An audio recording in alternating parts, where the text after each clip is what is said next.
Amados irmãos, vamos então, neste momento, nos debruçar também na palavra do Senhor. Temos então estado a falar naquilo que são os 5 solas ou os 5 pilares da Reforma Protestante, aquilo que nós como igrejas evangélicas, igrejas cristãs, igrejas protestantes que somos, aquilo que nós continuamos a afirmar também e que não podemos esquecer, precisamos sempre estar a reafirmar. E então, após nós termos feito aquela contextualização histórica da Reforma Protestante e termos falado também sobre a base de toda a doutrina da fé reformada e, por sua vez, evangélica, a saber, o sola scriptura, somente as escrituras são a nossa base, autoritária para a nossa fé. De seguida podemos então meditar a semana passada sobre quem é o único e soberano, o único e exclusivo mediador entre Deus e os homens, solus Christus, ou seja, somente Cristo.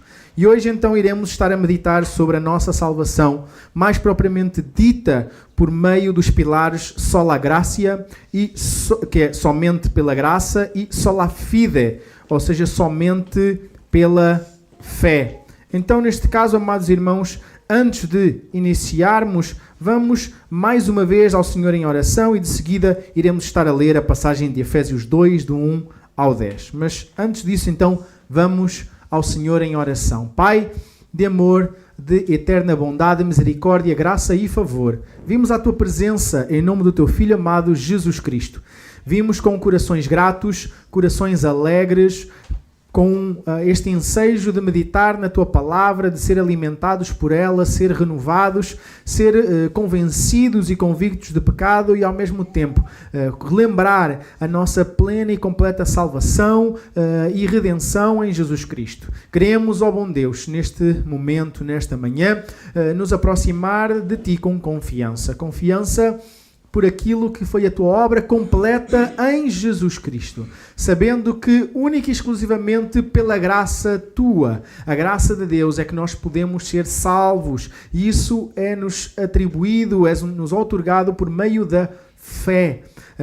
E isso também vem da Tua parte, bom Deus, e lembramos que é a graça e a fé e nada mais, como a Tua palavra nos ensina. Muito obrigado, ó bom Deus, pois podemos Te cultuar. Muito obrigado, bom Deus, pois podemos ter a Tua palavra nas nossas mãos, na nossa língua materna. E muito obrigado, bom Deus, pois sabemos que Tu és verdadeiro, que Tu és real e que o Teu Santo Espírito opera obras espetaculares e maravilhosas da Tua providência, inclusive sendo a maior delas a salvação de pecadores.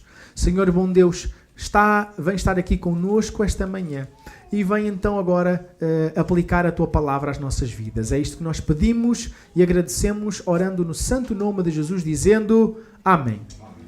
Amados, vamos então começar a fazer a leitura da nossa passagem. Então, Efésios, capítulo número 2, carta de Paulo aos Efésios, capítulo número 2, vamos ler do versículo 1 até ao versículo 10 desta conhecida e notória passagem, que condensa também um bocado sobre a nossa história da salvação. Em virtude de podermos também ler todos juntos, vamos estar a acompanhar. Aqueles que tiverem fisicamente as suas Bíblias, tragam sempre para também terem destreza bíblica e poderem sublinhar, aqueles que gostam de sublinhar. E por sua vez também, ainda assim, se tiverem Almeida século XXI, melhor, que é a versão que nós usamos aqui, mas sempre que houver passagens para lermos juntos, serão igualmente projetadas para auxiliar exatamente este acompanhar. Então vamos fazer a leitura da palavra do Senhor, a carta de Paulo aos Efésios, capítulo 2, a começar no versículo 1 até ao versículo 10, diz assim, então, a palavra do Senhor. Ele vos deu vida, estando vós mortos nas vossas transgressões e pecados, nos quais andastes no passado, no caminho deste mundo, seguindo o príncipe do poderio do ar, do espírito que agora age nos filhos da desobediência, entre os quais todos nós também antes andávamos, seguindo os desejos da carne, fazendo a vontade da carne e da mente, e éramos por natureza filhos da ira, assim como os demais. Mas Deus, que é rico em misericórdia, pelo imenso amor com que nos amou, estando nós ainda mortos em nossos pecados, deu-nos vida juntamente com Cristo. Pela graça sois salvos. E nos ressuscitou juntamente com Ele, e com Ele nos fez assentar nas regiões celestiais em Cristo Jesus, para mostrar nos séculos vindouros a suprema riqueza da sua graça, pela sua bondade para conosco em Cristo Jesus. Porque pela graça sois salvos, por meio da fé, e isto não vem de vós, é dom de Deus, não vem das obras, para que ninguém se orgulhe, pois fomos feitos por Ele, criados em Cristo Jesus, para as boas obras, previamente preparadas por Deus, para que andássemos nelas. Até aqui a palavra do Senhor. Podem-se sentar.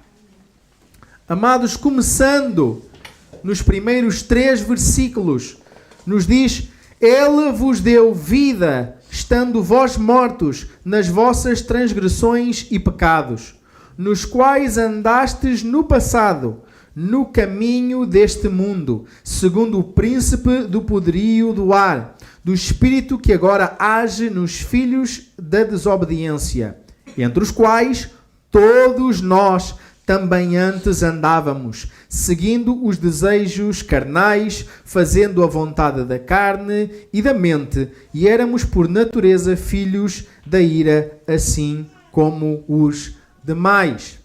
Esta passagem começa por demonstrar aquilo que acontece na salvação de alguém, a saber que, tal como Lázaro, que estava no túmulo, havia já 4 dias e cheirava mal, assim adentramos nós no mundo, mortos nas nossas transgressões e pecados. Devido ao pecado dos nossos primeiros pais, Adão e Eva, todo o ser humano após eles, à exceção do Senhor Jesus Cristo, e daí a necessidade do nascimento virginal, mas incluindo a própria Maria, João Batista, Paulo, todos os apóstolos, todos sem exceção além de Cristo, já somos formados em pecado, ou seja, sendo pecadores. E é necessário enfatizar esta realidade, que a Bíblia nos apresenta, não que obrigatoriamente nós somos chamados pecadores porque pecamos. Pelo contrário, nós pecamos porque somos pecadores. Tal como Deus tinha prometido a Adão, ao ele pecar, Adão e Eva morreram de imediato, mas uma morte subejamente superior, inclusive, à morte física, pois essa, até o nosso Senhor Jesus Cristo, para nos resgatar, passou por ela. Mas bem pior é a morte espiritual. Bem mais grave que a morte física é a morte espiritual, que nos separou de Deus, condenou-nos à morte eterna. E sim, a morte física também foi algo que adentrou o mundo por meio do pecado. Sim, a morte, biologicamente falando, também foi por meio do pecado de Adão e Eva que esta adentrou o mundo. Mas bem pior, bem superior, bem mais grave que a morte física é a morte espiritual.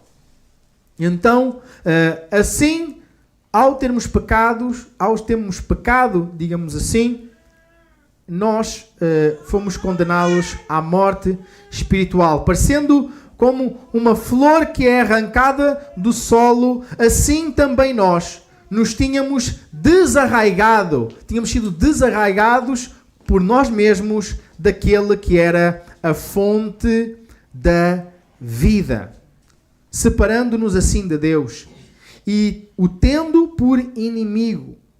Mas ainda assim, novamente, pior que a morte era a condenação à morte eterna.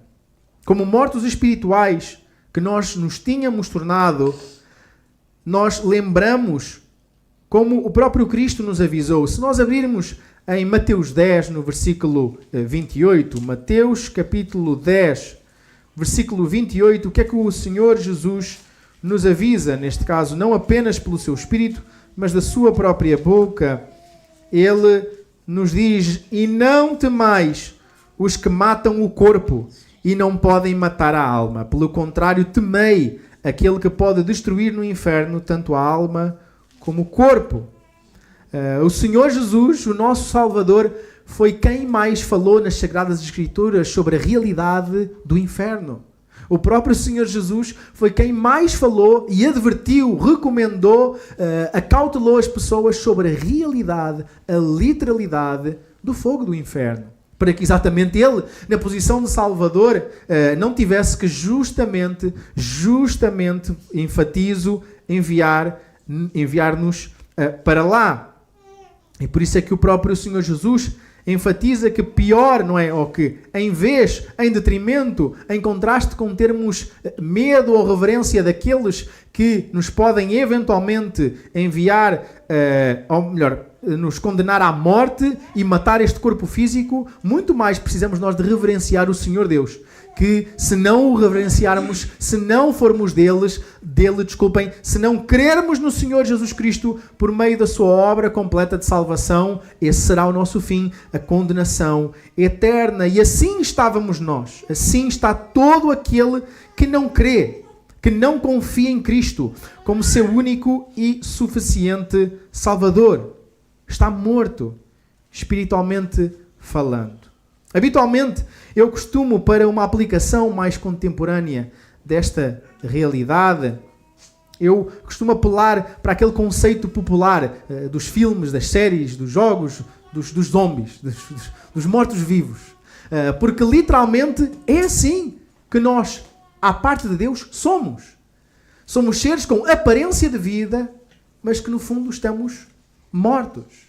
Assim, digamos assim, são essas personagens, são esses seres das histórias que têm aparência de vida, se movem, se mexem, realizam obras, mas estão ainda assim mortos. Então, é enfático e necessário que nós abordemos, que nós relembremos, que nós meditemos que, sim, os mortos-vivos fazem coisas, mas, no entanto, o que é que fazem eles? Algo de bom? Algo de útil? Algo de prestável? Pode um morto-vivo deixar por si próprio de o ser? Quer, porventura, ele deixar de o ser? Tem ele a consciência que o é, ou seja, que é um morto-vivo? E claro que a resposta a todas essas perguntas é um ressoante não. Assim, é igualmente o homem natural. À parte da ação de Deus, por isso é que a passagem, ou é por isso que esta passagem começa por dizer: Ele vos deu vida. Ele vos deu vida. E quando é que isso aconteceu? O que é que nos diz na passagem? Quando é que Deus nos deu vida? Estando nós mortos. Ele nos deu vida estando nós, ou vós na passagem, mas todos nós mortos. E amados, reflitam comigo. Porventura Jesus perguntou a Lázaro se queria ser ressuscitado? Porventura foi Cristo para a porta do sepulcro bater à espera que Lázaro rolasse a pedra e viesse cá para fora? Porventura Jesus chegou ao pé de Lázaro e perguntou: Lázaro, se queres ser ressuscitado, abana o pé esquerdo. Amados, assim é com o homem natural. Aquele que, conforme Isaías 11:19, tem um coração de pedra. Nós estamos insensíveis, nós naturalmente somos insensíveis realmente às coisas de Deus. Nós somos insensíveis ao Evangelho do Senhor Jesus Cristo. Nós somos insensíveis à gloriosa, à eterna, à incrível, majestosa obra da salvação do Jesus Cristo. De forma natural. Até que nos seja dada vida. Muito se ouve, amados irmãos, muito se enfatiza sobre o livre-arbítrio, como se isso fosse a ênfase da mensagem do Evangelho. Mas, amados, deixem-me dizer-vos abertamente, nunca alguém, à exceção de Cristo, adentrou os céus por causa do seu livre-arbítrio. Todos nós, quando nós chegarmos ao céu, todos nós vamos dizer, quando nos perguntar porquê é que tu estás aqui, Jesus, Jesus, Jesus. No entanto, todos os que vão estar no inferno, esses sim podem dizer, não, estou aqui pela minha escolha, pela minha vontade. Mas nós, não há mérito nenhum nosso. De que servia, amados irmãos, o livre-arbítrio de Lázaro para a sua ressurreição? Serve o mesmo para aquele que está morto nos seus pecados e transgressões. Mas alguém assim, tal como aconteceu comigo naquele dia, em que pelo poder, pelo milagre muito superior ao abrir o mar, muito superior a transformar água em vinho, muito superior a fazer chover comida do céu, que é o de fazer um morto vir à vida e ouvir, vem cá para fora. Esse é o milagre da salvação que Deus realiza nos seus, tal como começa aqui a dizer exatamente, Ele vos deu vida, estando vós mortos. Não foi uma vontade nossa, não foi por pedido nosso, não foi por mérito nosso, foi pela ação de Deus. Foi pela vontade de Deus. Deus age, nós apenas reagimos. Deus é aquele que, mesmo tendo sido nós aqueles que pecámos contra Ele, é quem vem ter connosco e nos busca, nos procura e nos resgata para si. Continua, amados irmãos, a palavra do Senhor aqui a nos enfatizar. Versículos 4 ao 7. Mas Deus, que é rico em misericórdia, pelo imenso amor com que nos amou, estando nós ainda mortos em nossos pecados, deu-nos vida juntamente com Cristo. Pela graça sois salvos. E nos ressuscitou juntamente com Ele, e com Ele nos fez assentar nas regiões celestiais em Cristo Jesus, para mostrar nos séculos vindouros a suprema riqueza da sua graça, pela sua bondade para conosco em Cristo Jesus. Amados, esta foi a batalha pela qual muitos irmãos nossos se debateram e foram muitos, inclusive, condenados até à morte. Pois a Igreja Romana ensinava que uma coisa era a graça de Deus. E sim, o ser humano era salvo pela graça de Deus. Mas era a graça de Deus e as obras e os sacramentos. Então, tudo bem que Deus era gracioso, que Deus estendia e convidava o pecador ao arrependimento, mas mesmo um pecador arrependido precisava das obras e dos sacramentos. Por isso é que, inclusive, dentro do sistema sacramental, que é como se fosse uma espécie de uma linha de montagem da fé, a pessoa vai tendo que subir e galgar níveis por meio das suas atitudes, por meio das suas obras, para merecer chegar, ou antes, para merecer tentar chegar à presença de Deus e ser salvo. A primeira obra, inclusive, do sistema sacramental, creio que todos sabem, é o batismo. Por isso é que eles correm, digamos assim, corriam doutrinariamente falando, para batizar os bebés. Porquê? Porque caso não o façam, A criança tem o pecado original nela e ela não é salvável.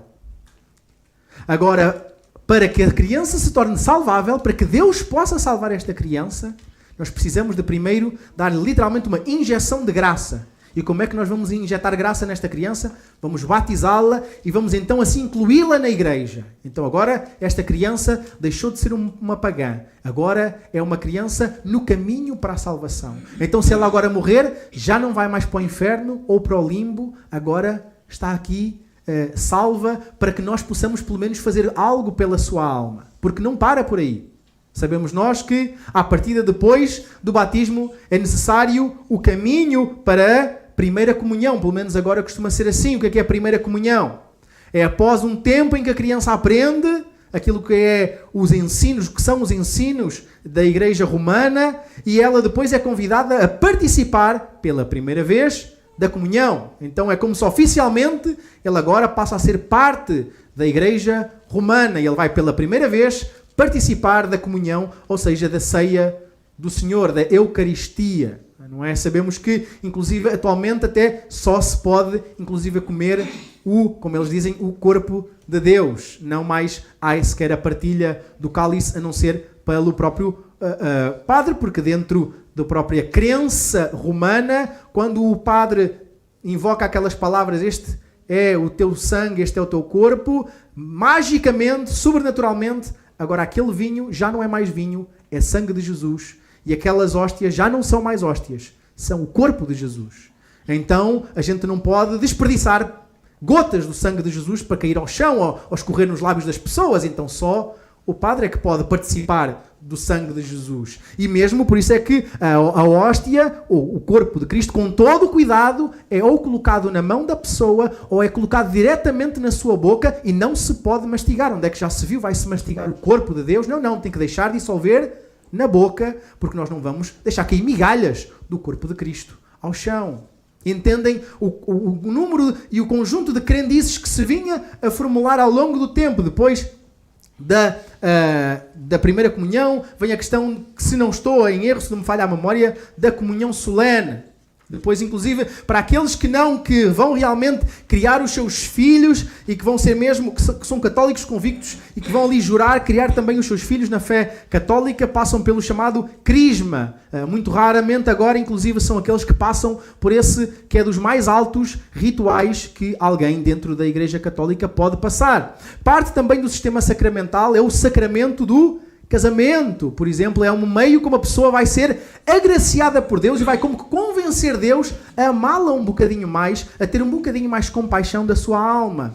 Depois disso, depois de tudo isso, se alguém não vai passar pelo sacramento do casamento, pode passar por algo ainda superior, que é se entregar para o sacerdócio e fazer o voto de celibato e então virar um padre ou um monge ou, neste caso, uma freira e, digamos assim, ser casado apenas com Cristo e não ser casado com mais ninguém aqui nesta terra, como se fosse o estilo de vida mais santo e mais puro que alguém aqui na terra pode ter, sendo que isso é imposto. Alguém que quer servir ao Senhor, digamos assim, nos quadros da Igreja Romana, assim tem que o fazer dessa forma, a não ser que seja um sacristão, que é algo que é o lugar mais alto que alguém casado pode ter dentro da Igreja Romana. E por último, quando eventualmente a pessoa está com uma doença, com algum grau de periculosidade ou assim, ela pode requisitar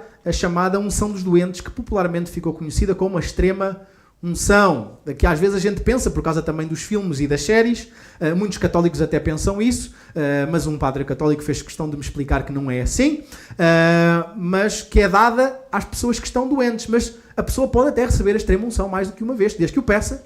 Ela pode, se ela tiver algum receio, que pode estar para ser chamada à presença do Senhor, ela pode requisitar a extrema unção. E isto tudo para quê? Para que depois, quando a pessoa morre, ainda nós precisamos de rezar missas. Temos que fazer uma missa, agora fúnebre, para pedir a Deus, mais uma vez, para ter misericórdia daquela pessoa e que ela não passe tanto tempo no purgatório, porque praticamente ninguém, segundo a fé católica, vai para o céu diretamente. Não, um Papa fez questão de inventar, dizer que existe este lugar chamado purgatório, Porquê que é este nome purgatório? Porque a pessoa vai ter que purgar, vai ter que pagar, vai ter que sofrer pelos seus pecados durante algum tempo, antes de realmente estar todo o seu pecado pago, e aí sim, ele pode ir ao céu. E como é que a gente ainda pode acelerar um bocadinho mais este processo para que a nossa mãezinha, o nosso pai, a nossa tia, o nosso filho não fique tanto tempo a sofrer no purgatório? Vamos fazer agora a missa do 7º dia. 7 dias depois que a pessoa morreu, vamos fazer mais uma missa, pedindo a Deus, por aquela nossa fé ali junta, pelas nossas intercessões, pelas nossas preces, que Deus tenha misericórdia e que abrevie o tempo que a pessoa vai ter que ficar a sofrer e que finalmente possa entrar no céu. Para que depois ainda nós possamos encomendar mais missas para que sejam rezadas à alma daquela pessoa, para que Deus tenha misericórdia e o quanto antes Ele adentre as portadas eternas. Isto é a versão de graça que a Igreja Romana ensinava e ensina. Mas isto não é graça, amados irmãos. Isto não é graça. Isto é só obras. Nós é que temos que fazer tudo e mais alguma coisa, e percebam bem, é sempre com o objetivo de tentar nos salvar. Não há garantia de salvação. Não há uma garantia de salvação plena dentro do catolicismo romano. E porque não há uma garantia, ou uma garantia que a pessoa vai logo à presença do Senhor, é que nós precisamos de fazer A, B, C e tudo isto. Estão a perceber porque é que depois, inclusive, é uma das questões pelas quais até os cemitérios são tão organizadinhos e são tão arranjadinhos e aquela questão da velinha, essa crendice da vela, a vela é literalmente para iluminar o caminho da pessoa para o céu. O entendimento da pessoa que vai lá colocar uma vela é que eu estou a iluminar o caminho da pessoa do purgatório para o céu. E vou fazer aqui umas preces pela alma da pessoa. Onde é que nós temos isto na Bíblia, amados irmãos? Onde é que nós queremos sequer ligeiramente a sugestão de algo assim na Bíblia, amados irmãos? Em lado nenhum. E por isso é que irmãos nossos, quando se rebelaram contra isso, começaram a ler as Sagradas Escrituras e começaram a dizer, não, mas a Bíblia diz que é pela graça. É pela graça, não foi por nada que nós fizemos.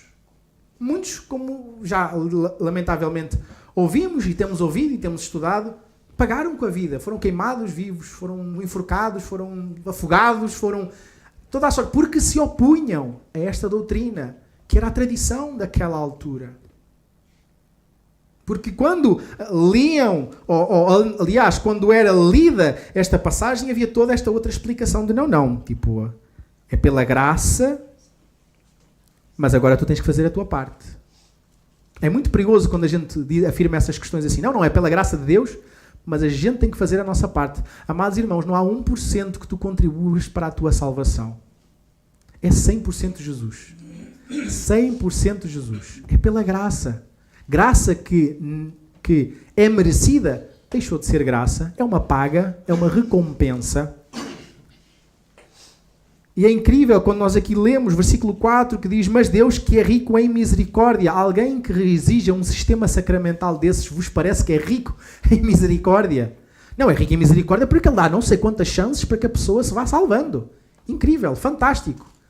Inclusive, não é quando o pontapé de saída da Reforma Protestante foi dado, esse era o grande problema, que era aquela história da venda das indulgências, porque nós podíamos pagar para que nós ou os nossos entes queridos passássemos menos tempo no inferno e mais rapidamente o inferno ou o purgatório, porque depois até havia isso, a pessoa podia ser tirada do inferno e passar para o purgatório, e depois podia passar do purgatório para o céu. A gente pode mudar o destino eterno de alguém. Deus é mesmo incrível, é infinito em misericórdia, porque nós conseguimos pagar aqui na Terra para mudar, digamos assim, o lugar e fazer a pessoa subir de ranking celestial, passa a expressão. Amados, então esta foi, como eu estava a dizer, a batalha que os nossos irmãos lutaram para reafirmar e para enfatizar que é pela graça somente. O ser humano é salvo pela graça. E sim, é somente pela graça. Ele não precisa de pagar por meio das suas boas obras, nem participar dos sacramentos, como se fosse uma busca para garantir a sua salvação. Nem mesmo há nada que a gente possa fazer depois que alguém parte, mesmo que nós quiséssemos, não podemos interceder pelos mortos. Não é isso que nós temos nas Sagradas Escrituras. Não nos adianta comprar um sem número de missas, encomendar missas à alma de alguém, pagar indulgências, fazer peregrinações, para que essa pessoa viesse a merecer, ou nós mesmos viéssemos a merecer. Mas precisamos de convencer, ou melhor, precisamos de nos convencer que de facto não há nada que a gente possa fazer para convencer Deus a mudar alguém, ou a mudar o destino eterno de alguém. Ou não há nada que a gente possa fazer para pagar o que falta da obra de Cristo, porque a obra de Cristo é completa. E não há purgatório, amados irmãos. Isto é uma invenção humana. Não existe esta questão da gente vai pagar. Cristo já pagou. Ele, ainda na semana passada, o irmão Alex referiu exatamente essa expressão que Jesus pronunciou, que no grego literalmente é tetelestai, que significa está consumado. Jesus consumou, Jesus pagou tudo o que havia para pagar e agora nos oferece a salvação de graça. De graça. A obra de Cristo não é incompleta. Porque já viram que, como ficaria ridícula esta reinterpretação romana do versículo 4. Mas Deus, que é infinito em misericórdia, pelas batismo, primeira comunhão, comunhão solene, crisma, unção, extrema unção, ou unção dos doentes, missa do sétimo dia, missas, indulgências. Não é nada disto. Diz aqui, Deus que é rico em misericórdia, pelo quê? Pelo imenso amor com que nos amou. Pelo imenso amor com que nos amou. Não há nada em nós mesmos que a gente possa atribuir para a obra de Deus em nós. Não há nada que a gente possa dizer e bater com a mão no peito a dizer, não, mas eu... Não. Mas Deus, pelo imenso amor com que nos amou. Foi pela graça e pela graça somente, pelo favor imerecido de Deus, ao Ele nos dar o que não merecíamos. A aplicação da obra de Cristo às nossas vidas e assim a salvação eterna. Deus não ficou à espera da decisão de mortos. Ele deu-lhes, Ele dá-lhes vida, muda o seu coração. Falo bater e esse novo coração com vida espiritual, ao ter sido regenerado pelo poder daquele que fez as galáxias pelo sopro, responde positivamente, eu creio. Amados, diz que Deus fez isso tudo quando nós ainda estávamos mortos. Ele nos deu vida juntamente com Cristo. Pela graça sois salvos. E não só Ele nos deu vida, mas nós vemos já aqui o pronúncio da certeza da salvação. Amados, Deus não faz obras incompletas.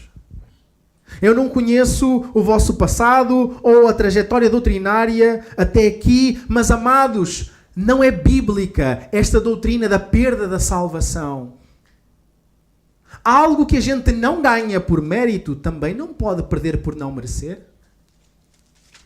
Alguém que passa a ser participante da salvação no Senhor Jesus Cristo não pode, aquilo que ele já ganhou por graça, não pode perder porque ele deixou de merecer. Se ele nunca mereceu, amados irmãos.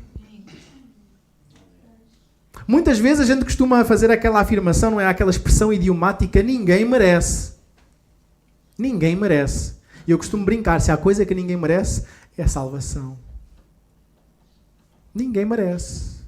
Mas ainda assim Deus dá de graça. Ainda assim Deus aplica isso à nossa vida de graça. Mas não só, ou melhor, dentro da salvação, a salvação podemos dizer que exato que é o pacote completo. Não é, digamos assim, como fosse um móvel do IKEA que a gente tem que montar. A salvação já vem completa. Com todas as peças montadas. E porquê é que eu estou a afirmar isto, amados irmãos? Porque nós aqui, versículo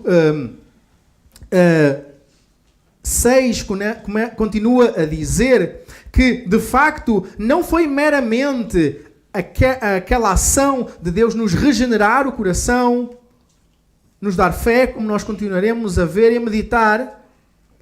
Mas, de facto, aqueles que já foram regenerados, eles já estão o quê? O que é que eles já estão em Cristo Jesus? Ressuscitados. Nós já sabemos, a nossa ressurreição já está garantida. Em nós? Não. Em quem? Em Cristo.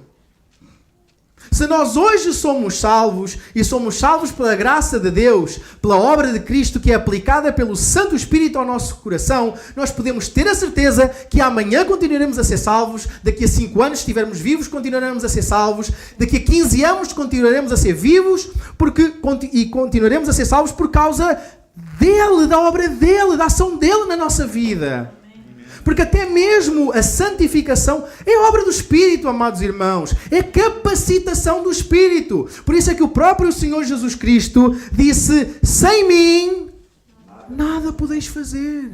Se nós não tivermos o Espírito de Cristo em nós mesmos, não há nada de bom que a gente possa fazer. E tudo de bom que a gente faz, e mesmo que faça tudo de bom, o Senhor Jesus virou-se para os seus discípulos e disse assim: quando vocês obedecerem a tudo o que houver para obedecer, vocês devem se considerar servos inúteis.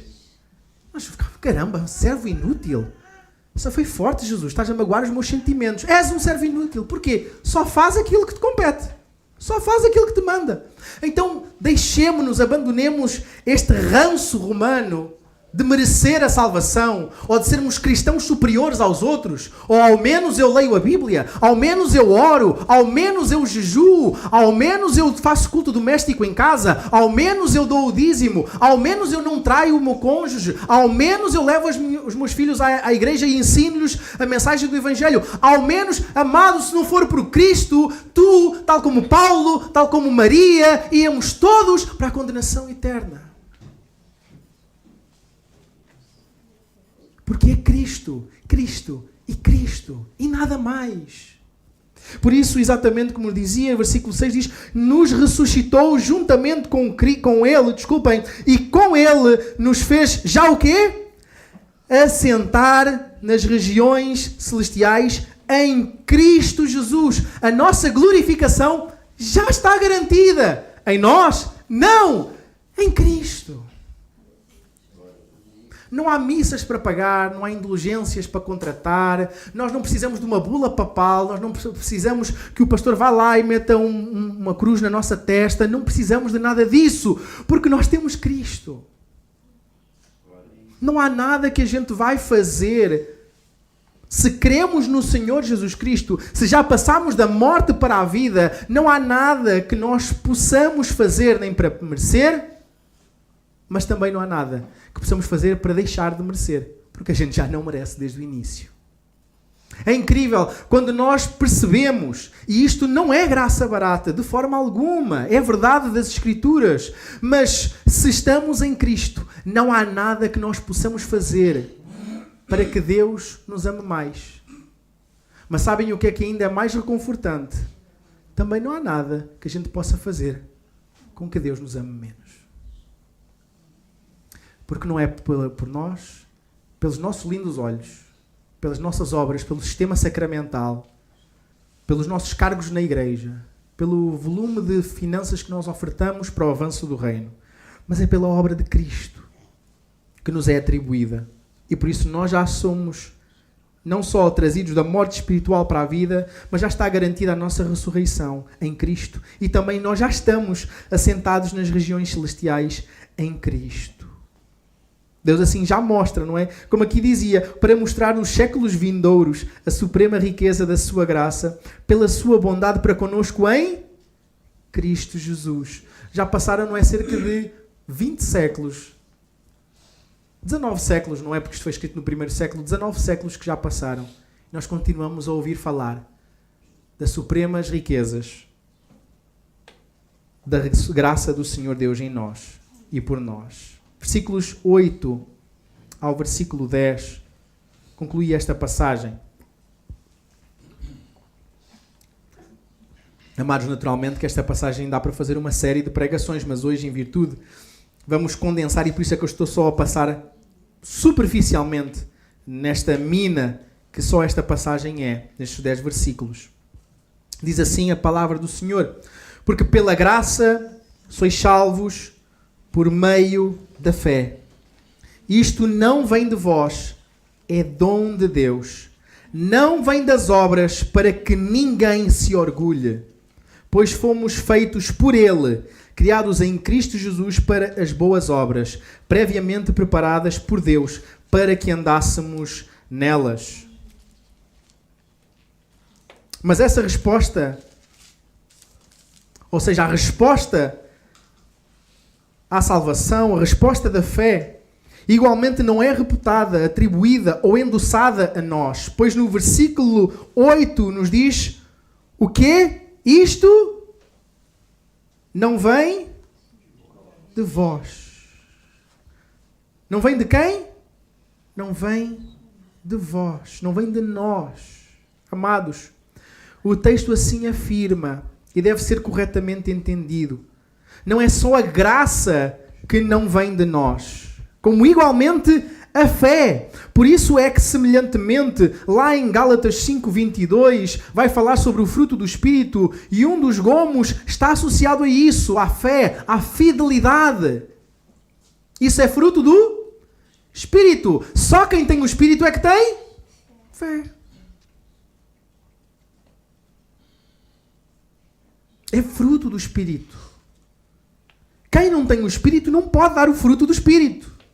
Quem não tem o Espírito não tem fé, a qual é impossível alguém morto produzir por vontade própria. Por isso é que a palavra nos adverte lá, Hebreus 11, versículo 6, a parte inicial. Sem fé é impossível agradar a Deus. E a fé é fruto do? E a fé não vem de? É o quê? É dom de Deus. É Deus até que nos dá o milagre da fé, o dom da fé. Mas novamente podemos já ouvir os papistas a dizer: sim, o homem é salvo pela graça por meio da fé. Fé essa que é completa pela prática contínua das boas obras, pelo sistema sacramental que a pessoa deve seguir, para que assim, cumprindo todos os sacramentos e tudo o que há para fazer, a pessoa eventualmente vai se colocar no caminho para poder ser salva. Mas um cristão verdadeiro deve afirmar como a Bíblia afirma: não! Porque pela graça sois salvos por meio da fé. Isto não vem de vós, é dom de Deus. Não vem das obras, para que ninguém se orgulhe. É exatamente aqui o contraste completo entre um cristão verdadeiro e um romanista ou um papista. Porque enquanto eles creem que é pela graça e pela fé, mas não é apenas pela graça e apenas pela fé, nós, como a Bíblia afirma, não, é só pela graça, é só pela fé e não é pelas obras. Se fosse mais necessário, apesar de termos várias outras passagens nas Sagradas Escrituras que nos atestam a isso, o Espírito Santo de Deus inspirou o apóstolo Paulo para deixar aqui escrito: não vem das obras, para que ninguém se orgulhe. Ou como dizia nas versões antigas de Almeida, para que ninguém se glorie. Mesma coisa. Buscar glória para si mesmo. Amados irmãos, não sei se já aconteceu convosco, mas eu já ouvi orações em que a pessoa em causa, que tinha o título de pastor, na oração, ou iniciar a oração de algo assim do género: Senhor, pelos méritos que eu tenho diante de Ti como pregador do Evangelho do Senhor Jesus Cristo, eu fiquei assim, deu-me um arrepio naquele momento. Não foi do ar-condicionado, mas deu-me um arrepio. Arrepio porquê? Como é que alguém pode ir à presença de Deus e invocar qualquer outro mérito senão o mérito de Cristo? Amados, se nós vamos orar por cura, é pelos méritos de Cristo, não é por nós. Se nós vamos orar por salvação, pelo o mais cético dos ateus, nós temos autoridade, temos coragem e convicção que o mesmo Deus que operou o milagre de nos trazer à vida, de nos dar o dom da fé, pode fazer isso com aquele cético que ali está. Um dos meus amigos desde o tempo do seminário, poucos anos antes era ateu, hoje é pastor. Não é raro. Também temos visto, pela graça do Senhor Deus, pessoas que, como também cita lá em Coríntios, eram ex-homossexuais, não é? Como a gente tem visto, ex-travestis. Eles são pregadores do Evangelho. Porque, independentemente do quão fundo no poço a pessoa está, pode ser o nosso filho, criado nos bancos da igreja. Se ele não professa a fé no Senhor Jesus Cristo, está igualmente no fundo do poço como os demais. Isto voltamos a refletir aquela história do ex-nada, não é? Aquelas pessoas que pensam, eu não sou ex-nada, eu cresci na igreja, nunca fiz asneiras, nunca saí à noite, nunca me embebedei, nunca consumi drogas, nunca... Eu casei virgem, fiz tudo direitinho, não tenho um testemunho, assim, grandes coisas para contar, amados. Tu és fruto da graça de Deus. Tu és demonstração que Deus tem o poder até para afastar todas aquelas influências malignas e desde pequeno te livrar de todos os traumas, de todas as mazelas, que muitos de nós não fomos livrados. Muitos de nós tivemos que passar por muita coisa até realmente reconhecermos o Senhor Jesus Cristo. Te dá graças a Deus que Ele te poupou de tudo isso. Que Ele te deixou aí mais inteirinho do que nós. Mas igualmente tu, se não professavas a fé no Senhor Jesus Cristo, tal como eu, justamente Deus nos condenaria eternamente pelo nosso pecado, pela nossa arrogância, pela nossa altivez. Então as boas obras são o quê? As boas obras são um resultado, como nos diz no versículo 10. Pois fomos feitos por Ele, criados em Cristo Jesus, para as boas obras, previamente preparadas por Deus para que andássemos nelas. Então, como dizia, as obras são resultado, são sintoma, são prova da nossa fé. E é exatamente isso que Tiago diz.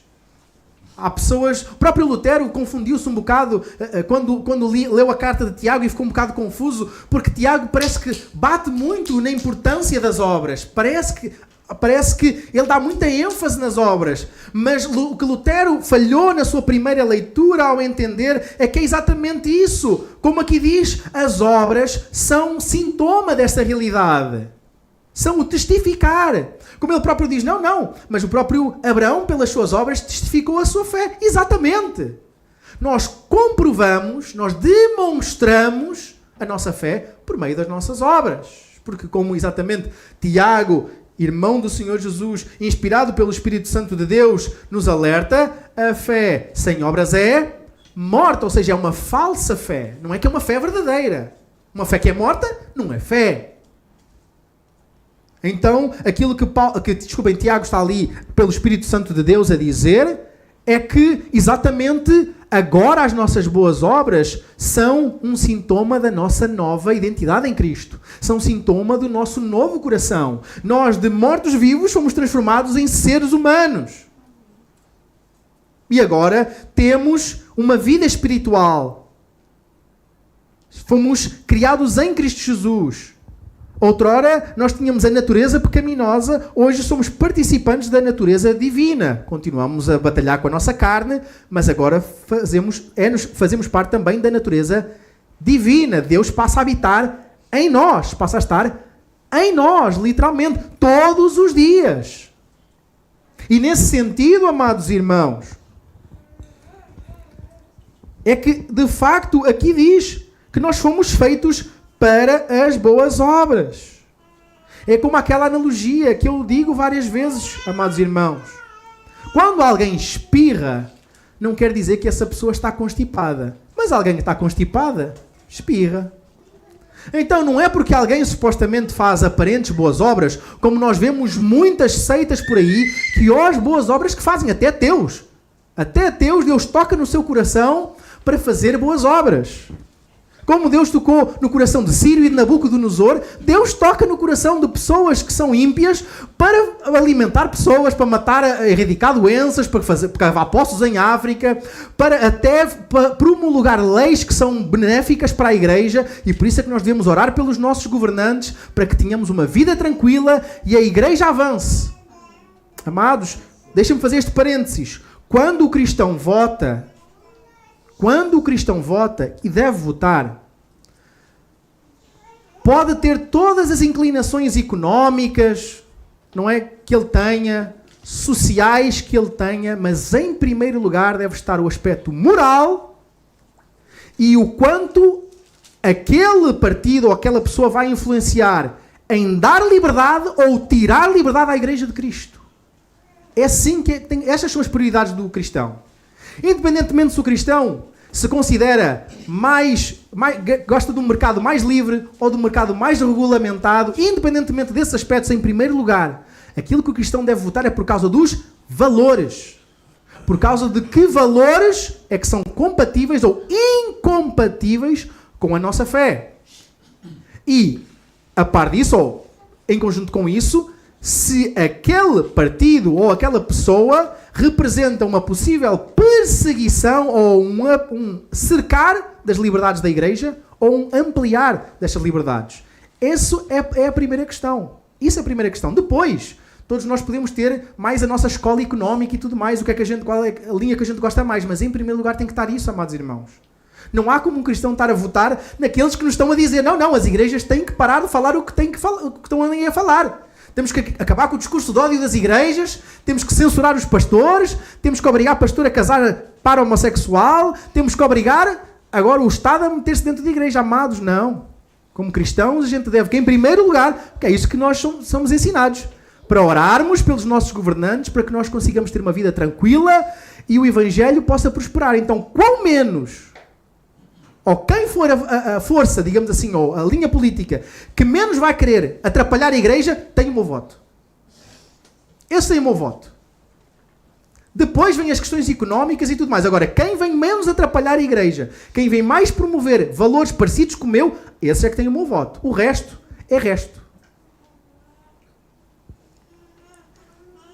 Então, como eu estava a dizer, as obras são um pronúncio, são um sintoma da nossa realidade. Então, se nós somos cristãos, nós precisamos de praticar boas obras. Cristão que não vive para praticar boas obras não é cristão. Pois fomos criados em Cristo Jesus para andar nelas. Logo, esta história que nós muitas vezes ouvimos de crente safado ou cristão Raimundo, isso é um falso convertido. Crente safado é muitas vezes esse conceito de idêntico a cristão Raimundo, aquele que tem um pé na igreja e outro pé no mundo. É o cristão do nada a ver, não é? Tudo o que alguém lhe vá biblicamente admoestar, chamar a atenção. Olha, dizer palavrões não é de bom tom. Cristo Jesus morreu por nós para restaurar a nossa vida, para limpar todas as áreas da nossa vida até a nossa boca. Isso não tem nada a ver. Olha, essa forma como tu te estás a vestir, a expor demasiado o corpo e assim a comportar-te de forma sensual, meu irmão, não é de bom tom, isso está a atrapalhar até as nossas irmãs que querem caminhar em pureza, afeta os pensamentos dela, está a instigar, a aflorar o fogo, não algo positivo. Maneira nisso, não tem nada a ver. Olha, meu irmão, tudo bem, a gente sabe que a Bíblia não proíbe beber e o próprio primeiro milagre de Jesus foi transformar água em vinho, mas andares a beber até cair, isso não convém, meu irmão, não convém. Se não consegues controlar com a bebida, corta isso da tua vida, porque a própria Bíblia chama a atenção que se há alguma coisa na nossa vida que nos leva a pecar, é preferível que a gente arranque e corte do que a gente ir para o fogo de inferno. Não tem nada a ver. Cada vez mais lamentamos e vemos igrejas dos cristãos nada a ver. Do podem todos e do pode tudo. Mas a começar por cada um de nós, amados irmãos. Precisamos de cada um de nós fazer uma autoavaliação. E em momento algum nós podemos deixar-nos resvalar para essa apatia, para essa frieza, para essa postura do não tem nada a ver. Foi isso que levou o filho pródigo a ir lá chafurdar na lama, a querer a querer lutar com os porcos para comer a bolota deles. Mas até para o filho pródigo, o pai estava à espera em casa. Por isso, se crês que estás na condição do filho pródigo, é a altura de regressares a casa. Por outro lado, se tu crês que és o irmão mais velho que está na casa do pai, mas que não aproveita nada, deleita-te no Senhor. Usufrui das bênçãos do Senhor. Usufrui do banquete que o Senhor traz à tua presença todos os dias. Para que não aconteça exatamente de dizeres, eu estava aqui o tempo todo, não usufruí de nada. E o pai vai te dizer, então, mas não estava tudo à disposição, não estava tudo à tua disposição, não tinhas liberdade para poder usufruir de tudo. Amados, Cristo preparou as boas obras, Deus preparou as boas obras para que nós andássemos nelas. Então a vida do cristão é uma vida que deve ser vivida na prática das boas obras. Deus não tem netos nem enteados, Ele só tem filhos ou inimigos. E algumas aplicações para a nossa vida. Primeira aplicação que esta passagem deve produzir em nós: humildade. Humildade. Não há como nós olharmos para o nosso irmão do nosso lado e começarmos com essa do ao menos eu faço isto. Aquele nem isto faz.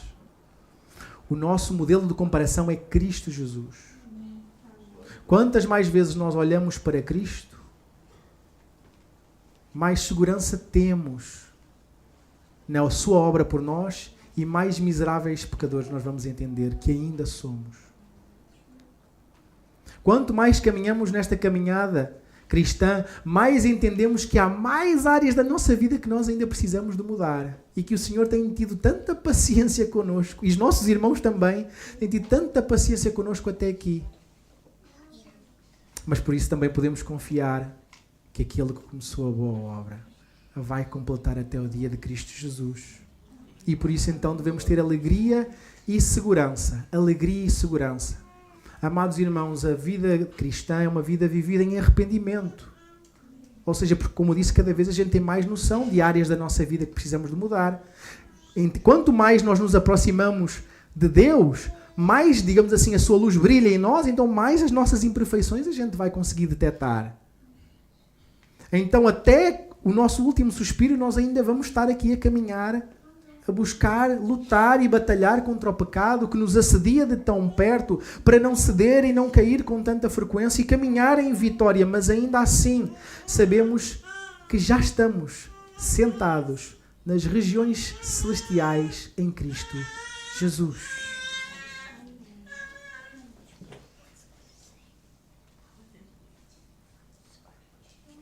Permitam-me ler mesmo para enfatizar esta expressão, esta verdade bíblica, aquele início do hino da vitória lá em Romanos 8:28, que nos alerta a dizer que sabemos que Deus faz com que todas as coisas concorram para o bem daqueles que o amam, dos que são chamados segundo o seu propósito, pois os que conheceu por antecipação, também os predestinou para serem conformes à imagem do seu Filho Jesus, a fim de que ele seja o primogênito entre muitos irmãos.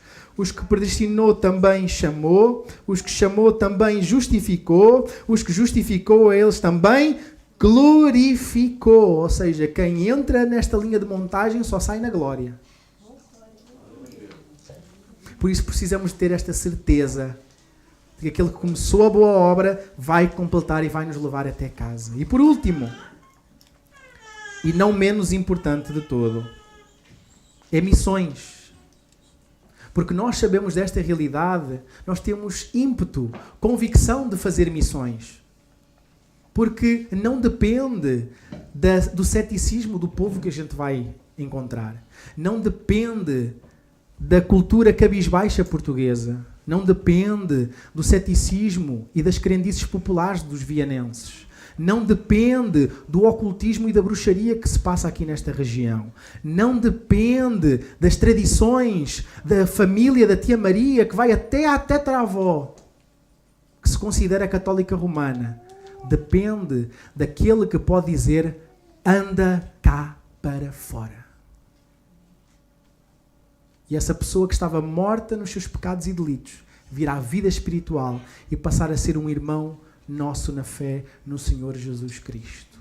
Por isso podemos ter confiança para fazer missões, para sustentar missões, para orar por missões, porque o Senhor, como ainda hoje o irmão Júlio orava, o Senhor tem os seus espalhados por aí. Nós ainda não sabemos quem são, muitas vezes. Muitas vezes, como o Spurgeon brincava e dizia, era bom que eles na etiqueta da camisola tivessem ali a dizer que eram um dos eleitos do Senhor, para a gente chegar e já sabemos qual é que a gente tem que procurar, e toma a Bíblia em cima, mas não sabemos, então temos que pregar para todos e convidar a todos, sabendo que aquele que vai reconhecer que está cansado e sobrecarregado, esse vem a Cristo. E sabemos que isso é milagre do Santo Espírito. Não vai depender de nós, das nossas capacidades, do quão lindos são os nossos olhos, digamos assim, das nossas estratégias, ainda que estratégias há muitas e é importante que a gente se prepare o melhor possível, não é? Por isso é que existem seminários, formações, várias metodologias que a gente deve buscar para chegar até ao outro.